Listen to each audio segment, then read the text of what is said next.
Vážení priatelia, veľmi si vážim, ako médiá podporili názory a stanoviská, ktoré som vyjadril v novoročnom prihovore. A ubezpečujem našich neprajníkov, že som sa ako predseda vlády nikde nestratil, len som si bol na pár dní váľať gule v Hanoji.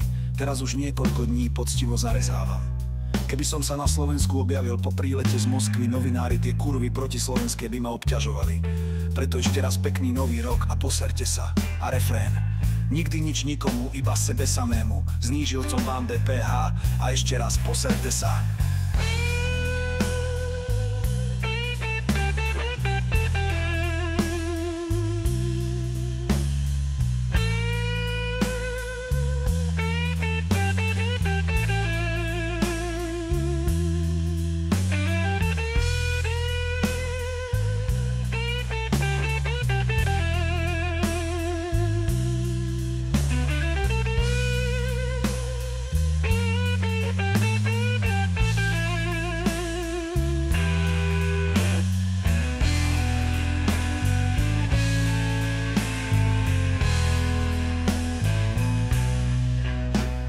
Znížil som vám DPH a ešte raz poserte sa.